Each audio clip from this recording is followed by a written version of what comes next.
அனைவருக்கும் வணக்கம். சமீபத்தில் பகவத்கீதையில் கர்மயோகத்தை பற்றின ஒரு சத் சங்கத்தை 4 நாட்கள் அட்டன் பண்ணுறதுக்கான வாய்ப்புகள் கிடச்சிச்சு. இதுக்கு முன்னாடி நான் வெஸ்டர்ன் ஃபிலாசபி, ஈஸ்டர்ன் ஃபிலாசபி ரெண்டுமே படிச்சுட்டு இருந்திருக்கேன் நிறைய காலம்.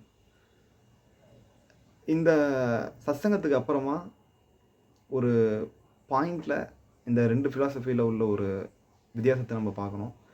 இப்போ வெஸ்டர்ன் ஃபிலாசபி எடுத்துக்கிட்டிங்கன்னா அங்கே எவ்வளவோ பல்வேறு சப் பிரான்ச்சஸ் ஆஃப் ஃபிலாசபிஸ், அதே மாதிரி நம்ம ஈஸ்டர்ன் ஃபிலாசபிலையும் பார்த்தீங்க அப்படின்னா நிறையா சப் பிரான்ச்சஸ் இருக்கும். அதனால் நம்ம இப்போ எல்லாத்தையும் பார்க்க முடியாது. பகவத்கீதையில் இருக்கக்கூடிய அந்த கர்மயோகத்தை பற்றின விஷயங்கள் வெஸ்டர்ன் ஃபிலாசபியில் 2 ஃபிலாசபி மட்டும்தான் பேசுது. டைம் பவுண்ட்னு எடுத்துக்கிங்க அப்படின்னா எக்ஸிஸ்டென்ஷியலிசம். ஏன்னா இங்கே பகவத்கீதையில் கர்மயோகமும் பார்த்தீங்க அப்படின்னா லிவிங் அட் ப்ரெசன்ட்னு சொல்லுது. அதே மாதிரி அந்த எக்ஸிஸ்டென்ஷியலிசம் அப்படிங்கக்கூடிய தியரியும் லிவிங் அட் ப்ரெசன்ட் அப்படின்னு சொல்லுது.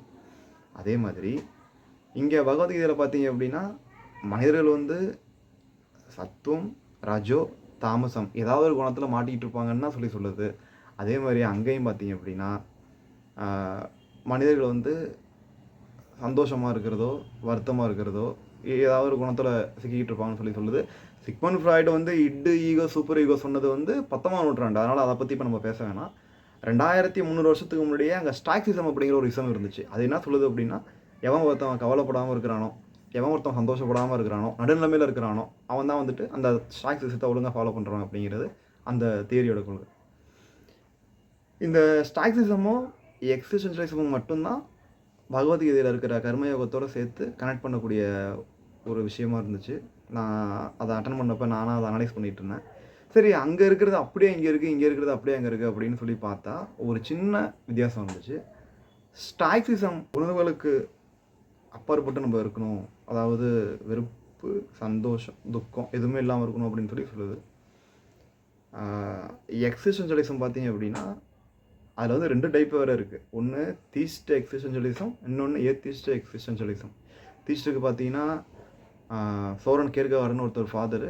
ஏத்திஸ்ட் எக்ஸிஸ்டென்ஷியலிசம் பார்த்தீங்க அப்படின்னா ஜீன் பால் சார்த்து, ஃப்ரெட்ரிக் நீட்சே 2 பேரும் புகழ்பெற்றவங்க. அந்த தியரி என்ன சொல்லுது அப்படின்னா, கடவுள் பிரபஞ்சத்தில் இருக்காரு இல்லை அது நமக்கு தெரியாது, ஆனால் முடிவெடுக்க வேண்டியது நம்மளோட கையில் தான் இருக்குது அப்படின்னு சொல்லுது.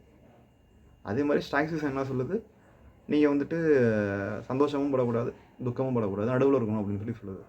ஆனால் இந்த 2 ஃபிலாசபியுமே இறைவனை ஒவ்வொரு நொடியுமே நம்ம நினச்சிக்கிட்டு இருக்கணும். ஏன்னா எக்ஸிஸ்டென்ஷியலிசம் ஓப்பனாகவே இறைவனை நீ முடிவெடுக்க வேண்டிய இடத்துல கவலைப்பட வேணாம், அவர் இருந்தாலும் இல்லாட்டியும் நீ தான் எல்லாத்துக்கும் பொறுப்பு அப்படின்னு சொல்லுது.